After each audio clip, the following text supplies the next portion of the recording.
कि फिर से गोल्ड ने सिल्वर ने वही पीक टच किया जो 2011 में था, 2011 के बाद फिर धड़ाम से नीचे आया था, तो क्या अब ये फिर से नीचे आएगा? क्योंकि फंडामेंटल एनालिसिस करने वाले लोग इसी तरह की कैंडल्स को ऑब्जर्व कर रहे होते हैं कि ये कितने साल बाद रिपीट हो रहा है। ऐसे ही 1980 का रेट निकाल कर ला रहे हैं लोग कि $41.50 प्रति ऑन्स था, फिर वो गिर करके $3.50 तक चला आया था। 2011 में $49.82 तक था, वो वापस से नीचे आकर के $11.74 तक आ गया था और फिर से अब ये उठता हुआ गया।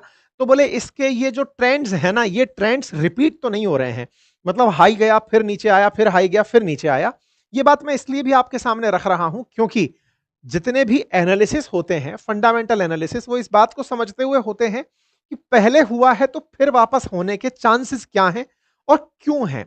क्या है तो शब्द इसलिए है क्योंकि साहब ऐसा हो रहा है तो फ्रीक्वेंसी में तो ये कर्व नीचे ही आता होगा, जो ऊपर गया है वो नीचे आएगा। लेकिन क्यों है, अगर इस बात पर हम चलें तो 1980 में तो एक बहुत बड़ी कॉन्स्पिरेसी हुई थी चांदी के साथ में, प्रॉपर तरह का एक स्कैम हुआ था। इसलिए लोग 1980 को डिस्कस करते समय कहते हैं कि इसको हटा के बात करो, क्योंकि 1980 कोई सही केस स्टडी नहीं है। ये तो कुछ भाइयों का कमाल था, हंट ब्रदर्स थे जिन्होंने चांदी की हंटिंग कर ली थी। दुनिया का लगभग 70% चांदी रख करके बैठ गए थे खुद के पास में। उस समय चांदी मतलब फिजिकली खरीदी बेची जाती थी, सारा चांदी खरीद के बैठ गए थे बाजार के अंदर। इन्होंने मतलब अमेरिका के दो हंट ब्रदर्स थे, इन्होंने बाजार को पूरी तरह उठा करके आसमान में टिका दिया था।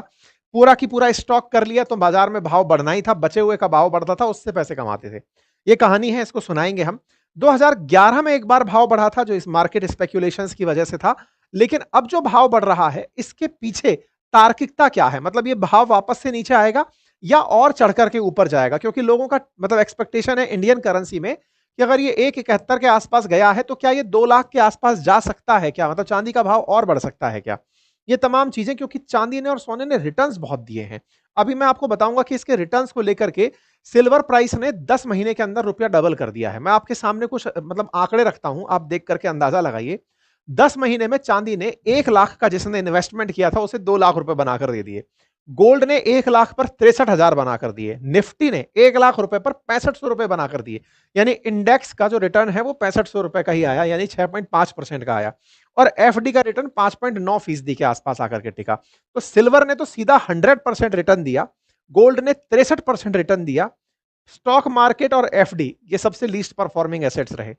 एक साल की अगर हम बात करें, ये तो 10 महीने की है, एक साल की अगर बात करें तो चांदी 94% रिटर्न देखे गई है। और 3 साल की अगर बात करें तो 206% रिटर्न चांदी दे करके गई है। तो ये नंबर्स ऐसे हैं जो लोगों को अपनी तरफ आकर्षित करते हैं कि भैया चलो इसमें इन्वेस्टमेंट करते हैं। इसके पीछे का बहुत बड़ा कारण जो अब जन जन को पता है वो यही है कि यार ट्रंप इतने अनिश्चित आदमी हैं जिनके चलते मार्केट के अंदर सेफ हेवन तलाशे जा रहे हैं। ट्रंप की नीतियों के चलते बाजार पूरी तरह गड़बड़ाए हुए हैं। लोग निवेश के लिए सेफ हेवन तलाशते हैं कि भाई डॉलर में इन्वेस्टमेंट मत करिए, या फिर दुनिया के अंदर जो ट्रेड है उसको तो बिल्कुल हटा दो साइड में, स्टॉक तो बुरी तरह प्रभावित हो सकते हैं, इनसे बच के चलना है। तो स्टॉक से बचने के लिए बोले क्या करें, बोले चलो जो सेफ इन्वेस्टमेंट है, फिर चाहे वो क्रिप्टो का हो रहा हो, चाहे गोल्ड का हो रहा हो, चाहे सिल्वर, बोले उनमें कर लो जो कि ट्रंप से अप्रभावित है। इसलिए लोग उस तरफ भागते हुए निकल रहे हैं, प्रॉपर्टी की तरफ भागते हुए निकल रहे हैं। तो यहां पे जो रिटर्न्स हैं 3 साल के अंदर सिल्वर, गोल्ड और निफ्टी के अगर रिटर्न्स देखे जाए, निफ्टी 46% पर खड़ा है, गोल्ड 143% पर और सिल्वर 206% पर खड़ा हुआ है। 5 साल की भी अगर हम बात कर दें तो यहां पर रिटर्न्स में 5 साल के अंदर भी 256% का सिल्वर रिटर्न देकर के सबसे लीडिंग एसेट क्लास में आकर खड़ा हुआ है कि भाई साहब हम में निवेश करो और बढ़िया पैसा कमाओ। दिक्कत क्या होती है ना ऐसे इन्वेस्टमेंट के साथ में, अब आप में से बहुत सारे लोग ये सुनकर के मन में एक ही मलाल लेकर के आते हैं, भाई साहब हम क्यों एंट्री नहीं किए थे यार, हम सही समय पे एंट्री कर गए होते तो आज तो पैसा ही पैसा टाइप से फीलिंग आ रही होती। दिक्कत क्या है ना, हमारे देश में बहुत सारे लोगों को सही मायने में तो इन्वेस्टमेंट के तरीके ही नहीं पता है। तरीके नहीं पता है से मतलब है कि हमें अगर गोल्ड और सिल्वर का भाव कोई दिखा दे तो हमें केवल जौहरी की दुकान दिखाई देती है कि जाइए सुनार के पास से थोड़ा सा गोल्ड खरीद लाइए, दुकान पर ज्वेलरी शॉप पर जाइए सामान खरीद लीजिए, हो गया इन्वेस्टमेंट। मैं बहुत बार आपसे कह चुका हूं सिल्वर और गोल्ड का वो इन्वेस्टमेंट इन्वेस्टमेंट है नहीं टेक्निकली। क्यों नहीं है? क्योंकि आप ज्वेलरी लेकर आ रहे हैं, वो ऑर्नामेंट्स हैं, वो आपके लिए एसेट्स नहीं है, वो लाइबिलिटी की तरह से समझिए। पैसा चला गया, उसको आप जरूरत के समय बेचने वाले नहीं है। वही वाली बात कि उसको आपने मान से, इज्जत से, सम्मान से इतना जोड़ लिया है कि आप उसको जोड़ बेच नहीं पाएंगे। जबकि ये जो रिटर्न्स लेने वाले लोग बाग है ना, ये इन्वेस्टमेंट करते हैं। आप में से बहुत सारे लोग इस बात को लेकर क्यूरियस हो सकते हैं, फिर इन्वेस्टमेंट करते कैसे हैं? मतलब ये सिल्वर और गोल्ड में जो पैसा कमा रहे हैं लोग, 256% रिटर्न, मेरे पास जो रखा रखा गोल्ड इतने का हो गया, मैं खुश हूं कि मेरे पास गोल्ड इतने का हो गया। नहीं, आप खुश ही रहिए बस। आप उसका पैसा बना करके बाजार में कुछ और कर नहीं पाएंगे उसका, वही वाली बात है। तो ऐसे में ये जो लोग पैसा बना रहे हैं, ये लोग वो हैं जिन्होंने गोल्ड और सिल्वर के कुछ तरीके खोज लिए हैं इन्वेस्टमेंट के। मैंने पहले भी कई सेशंस में आपको बताया है कि जो फिजिकल गोल्ड खरीद रहे हैं वैसी ही फिजिकल सिल्वर खरीद रहे हैं, वैसी ही ताकत गोल्ड और सिल्वर खरीदने के कुछ और ऑल्टरनेटिव तरीके भी हैं, जिनको आप समझ सकते हैं म्यूचुअल फंड्स के थ्रू, ईटीएफ्स के थ्रू, डिजिटल गोल्ड्स के थ्रू। मैंने कई मोड और मीडियम आपको समझाए हैं कि कैसे गोल्ड को खरीद सकते हैं, कैसे सिल्वर को खरीद सकते हैं।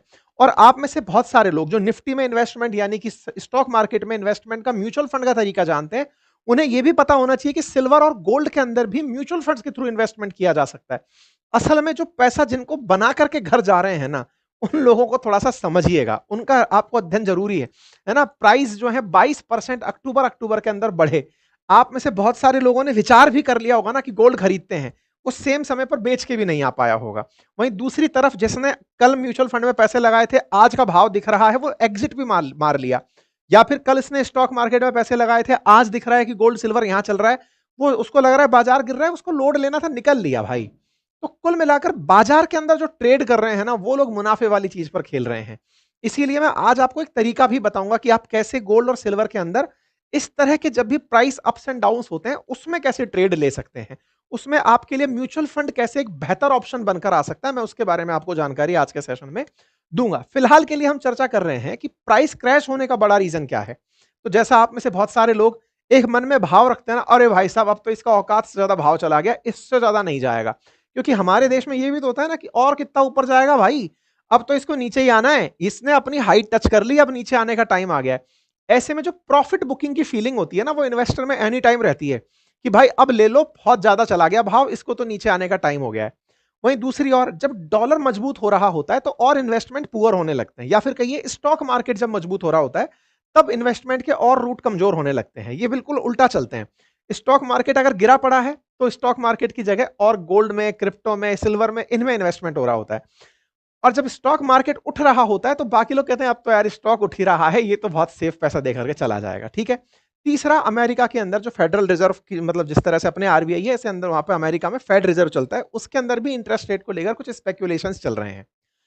उनका एक कंबाइंड इफेक्ट आता है बाजार के ऊपर, गोल्ड गिरता है नीचे, सिल्वर गिरता है नीचे, बाजार में भाव धड़ाम से नीचे आकर के शुरू हो जाता है कि भाई गिर गए। तो हमारे देश में ना एक बड़ा सवाल इस बात को लेकर के बनता है, और ये एक अच्छे ट्रेडर की निशानी भी है जो ये समझ जाते हैं कि निवेश मुझे कैसे करना है। उसके अंदर एक थॉट भी चल रहा होता है कि भाई एक बात बताएं, बाजार का भाव अब गिर गया है तो क्या मैं अब एंट्री कर जाऊं।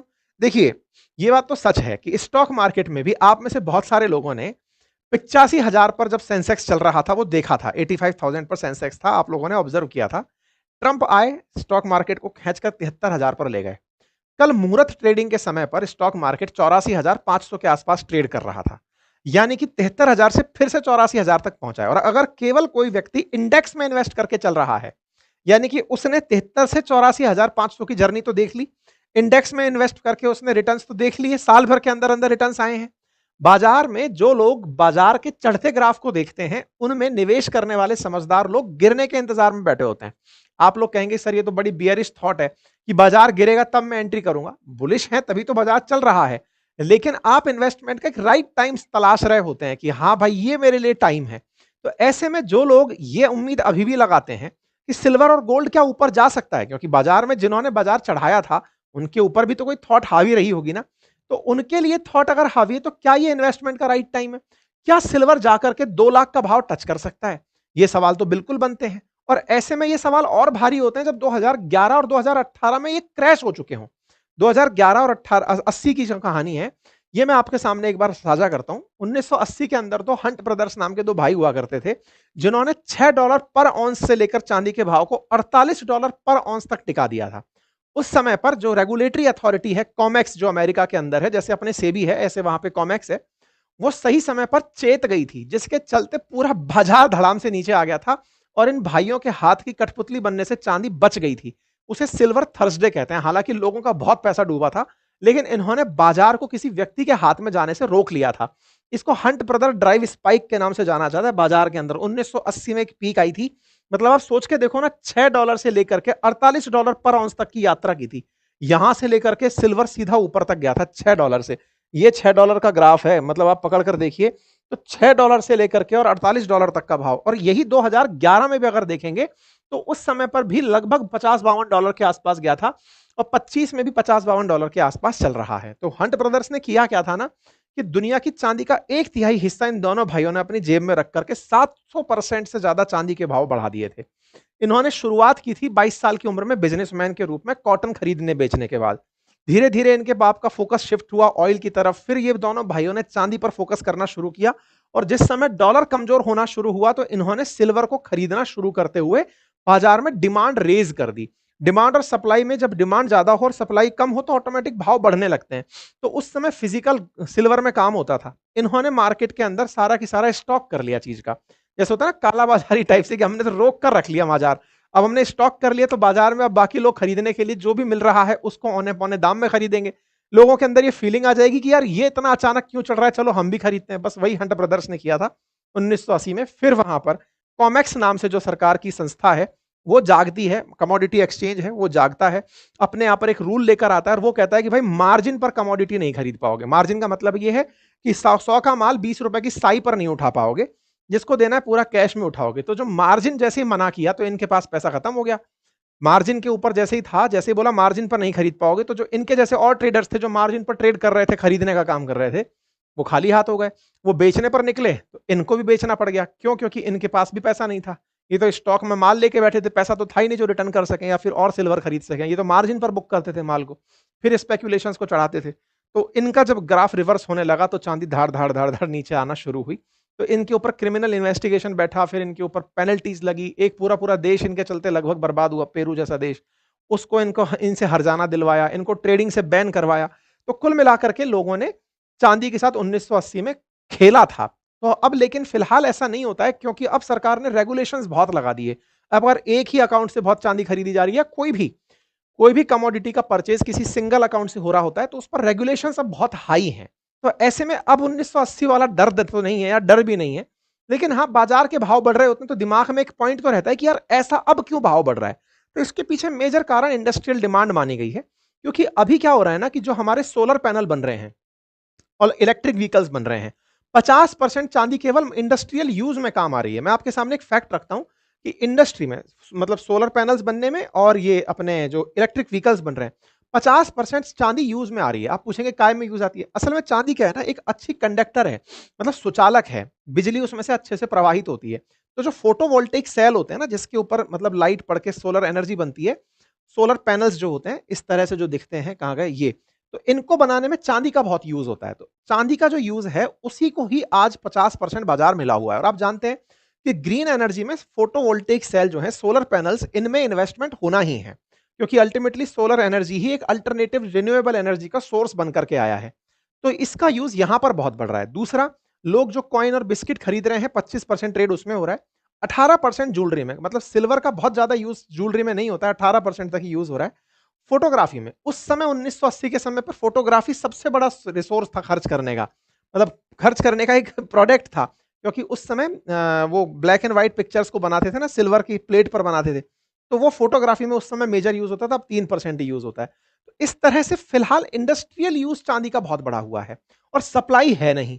और जियो पॉलिटिकल अनसर्टेनिटी की चल है, लोग जो है वो किसी अच्छी एसेट क्लास में इन्वेस्ट करने का विचार लेकर के इन्वेस्ट कर रहे हैं, इसलिए चांदी की कीमतें बढ़ रही हैं। तो मतलब चांदी इस समय इसलिए नहीं बढ़ रही है कि किसी ने भाव कंट्रोल कर रखे हैं, या इसलिए भी नहीं बढ़ रही है कि बाजार में माहौल बना हुआ था। नहीं, चांदी का सही मायने में यूज हो रहा है। इसीलिए बाजार के भाव जो गिर सकते हैं, जो स्पेकुलेशंस लोग लगा रहे हैं कि 1980 में जैसे गिरे थे या 2011 में जैसे गिरे थे वैसे गिरेंगे, नहीं, वैसे भाव नहीं गिरने वाले हैं। अगर वैसे गिर गए तो सोलर सेल्स बहुत सस्ते हो जाएंगे, बाजार और तरह से प्रभावित हो जाएगा। अब उसका इंडस्ट्रियल यूज होने लगा है। ठीक है, तो ऐसे में बाजार के गिरने का डर वो वाला तो नहीं है जो पहले के दशकों में हुआ, लेकिन बाजार फिर भी गिरा है। बाजार के गिरने के पीछे प्रॉफिट बुकिंग सबसे बड़ा कारण रहा कि लोगों ने कहा यार बहुत भाव बढ़ गया, अब तो इसमें से पैसा निकाल के निकलते हैं। बड़े इन्वेस्टर्स मौके का इंतजार कर रहे होते हैं कि सही भाव मिल गए, निकलते हैं। तो प्रॉफिट बुकिंग के चलते सिल्वर नीचे आया, लोग इन्वेस्टमेंट करने अभी भी इसके अंदर जाएंगे। यही हाल गोल्ड के साथ भी रहा।